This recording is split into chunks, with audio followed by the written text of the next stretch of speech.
Olá! Como nós vimos em ocasiões anteriores, a estética não pode ser pensada ou até mesmo definida como uma ciência ou mesmo como uma disciplina. Por quê? Porque, fundamentalmente, ela está apoiada sobre a nossa capacidade de sensibilização, ou seja, a nossa capacidade de apreendermos o mundo através dos nossos mecanismos sensíveis, através dos nossos órgãos dos sentidos. E eles são, fundamentalmente, subjetivos. Ora, por esta razão, não se pode pensar na objetividade nem de uma disciplina e nem de uma ciência.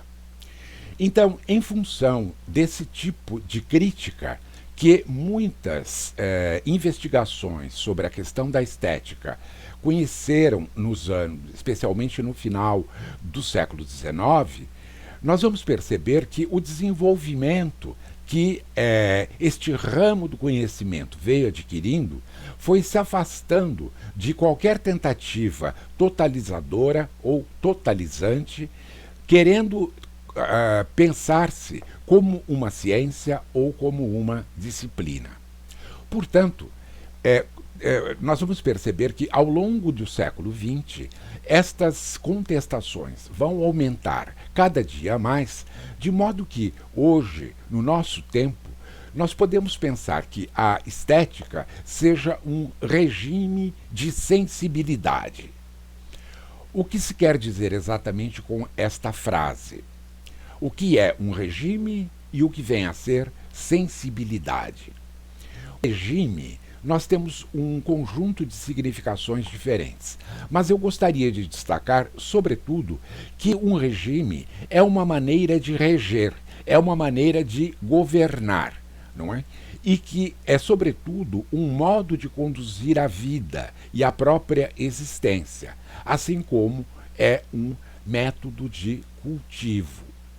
Todas estas significações estão agregadas à ideia de regime, e é exatamente sobre elas que se apoia esta afirmação de que a estética é um regime, porque se trata de um modo de cultivo, digamos assim. Cultivo de quê? Da sensibilidade.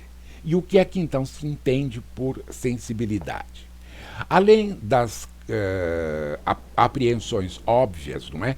Daquilo que está diretamente relacionado com a nossa capacidade sensível, ou seja, a nossa capacidade de sentir e, portanto, sermos afetados por todos esses estímulos que nos chegam do meio, nós temos que pensar que a sensibilidade é, sobretudo, a capacidade de detectar e ampliar as minúsculas variações de uma força. Ainda podemos pensá-la como a capacidade de captar ou expressar sentimentos e coisas. Portanto, é nesta acepção ou nestas acepções que nós estamos aqui pensando na questão da sensibilidade. E, portanto, juntando uma coisa com a outra, quer dizer, o que vem a ser um regime de sensibilidade, nós estamos querendo exprimir que estamos diante de um modo de cultivo destes sentimentos e a sua capacidade de expressão. Portanto, este conjunto de atuações que nós recebemos, tanto do meio no qual nos encontramos, mas, sobretudo, da sociedade aonde vivemos, vamos perceber que existem inúmeras forças que nos atravessam, inúmeras forças com as quais nós nos defrontamos a todo momento. E que, portanto, precisamos reagir a estas forças, precisamos dar algum tipo de resposta a estas forças, ou sucumbimos a elas. Não é? Então, estas são as condições dentro das quais nós estamos quando pensamos quais são as qualidades e qual é a natureza destas forças sociais que atuam o tempo inteiro sobre nós e, sobretudo, captadas através da nossa sensibilidade. Estas forças constituem um modo genérico de se referir a uma série de componentes que estão presentes no nosso dia a dia, que estão presentes na nossa vida coletiva e que sociólogos, antropólogos, filósofos, etnólogos vêm investigando de um modo cada vez mais profundo e de um modo cada vez mais desenvolvido. Não é? E trazendo então à luz, dando a conhecer não apenas a natureza destas forças, mas sobretudo a sua intensidade, ou seja, qual é a carga, a força que estas manifestações possuem e o modo como elas nos chegam. Vou dar um exemplo rápido. A questão do capitalismo. Como é viver sob o regime capitalista? Então, não se trata apenas e tão somente de um determinado sistema econômico, ou ainda um sistema político-econômico, como muitos querem pensar.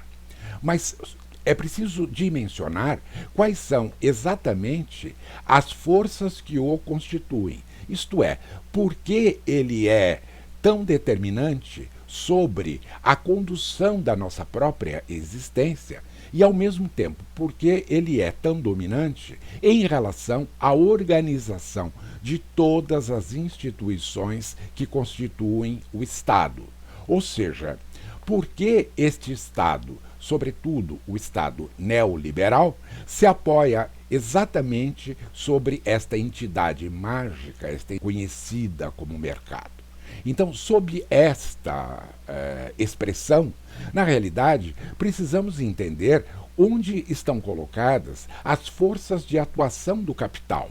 Isto é, o que é um juro, o que é uma compra, o que é um valor, o que é que está atrás do seu cartão de crédito, o que motiva a existência da sua conta bancária e por aí afora. E, portanto, nós vamos percebendo que é através de uma manifestação diminuta que vão se juntando, se entrelaçando, se adensando, que nós temos a constituição de um determinado regime econômico, bem como de um regime político. Então, é este entrelaçamento de várias forças, de que elas constituem, sobretudo, uma rede, que elas constituem, sobretudo, uma malha entretecida exatamente para adquirir força. E, portanto, é ao conjunto destas forças atuando sobre nós que os analistas da questão da estética contemporânea se voltam para poder pensar como cada uma destas diferentes forças atua sobre cada um de nós. Esse é o aspecto mais objetivo, podemos dizer assim, desta questão. O outro lado está diretamente associado à nossa condição, ou seja, quem somos nós, como somos constituídos e como o nosso aparato mental reage exatamente no confronto com estas forças. E se ele opõe algum tipo de resistência, se ele opõe algum tipo de confronto, ou ao contrário, ele se deixa tomar e ele se deixa invadir exatamente por esta lógica que organiza todo esse sistema. Em brevíssimas palavras, eu acabei de colocar para vocês aqui agora o que pensa Félix Guattari em relação àquilo que ele chamou de esquizoanálise e que vai comportar um conjunto de ações importantes, não é? Para que nós possamos dimensionar e possamos entender em mais larga escala o que vem a ser exatamente este conjunto de forças que atuam sobre nós.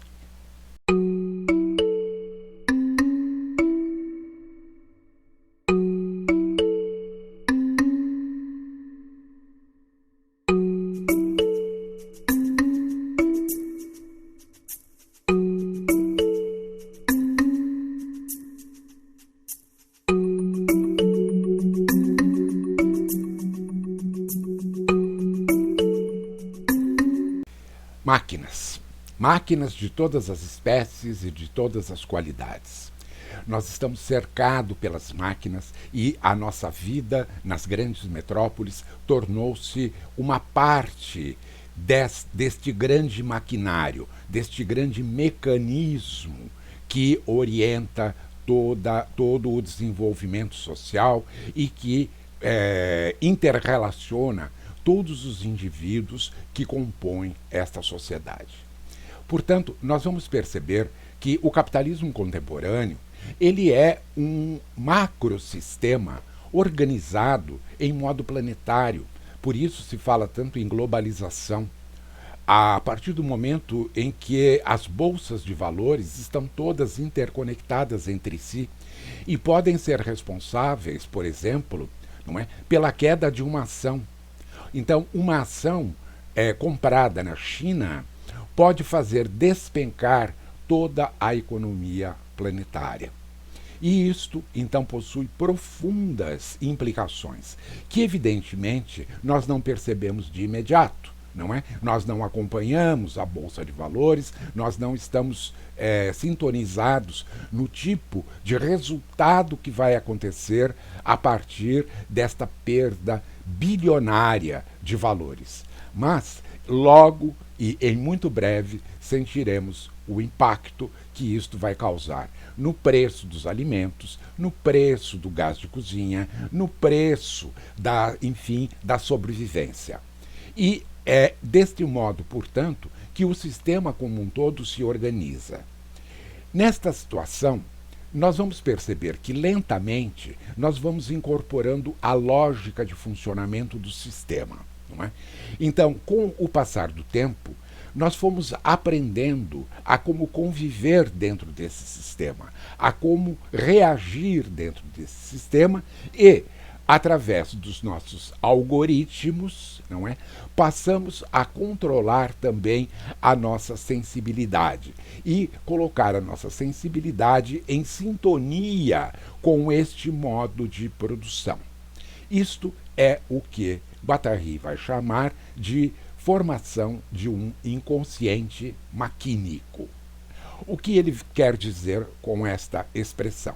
Ele quer dizer que nós renunciamos ao nosso desejo para querermos, para desejarmos o desejo do outro. E qual é este outro? Este outro é o próprio sistema dentro do qual nós vivemos. Então, nós passamos a operar subjetivamente em modo homólogo, ou seja, em sintonia com a lógica de funcionamento do sistema em geral. Então, esta compatibilidade entre as duas coisas acaba criando uma série de desvãos, uma série de ranhuras entre a nossa existência e a nossa existência privada, a nossa existência no sentido da nossa subjetividade, não é? Do nosso self, do nosso eu, e aquilo que o sistema espera que nós sejamos e que nós façamos. Então, esta é a grande dicotomia que nós, seres contemporâneos, experimentamos. E é aí que está radicada, portanto, uma das dimensões mais importantes de serem pensadas pela estética. Voltando ao início, isto é que se quer dizer com regime de sensibilidade. Ou seja, é preciso pensar qual é o regime que a nossa sensibilidade experimenta, conhece e vive dentro deste grande conjunto de forças em atuação. Mas isto é assunto para muitos outros encontros. Por hoje, vamos ficando por aqui.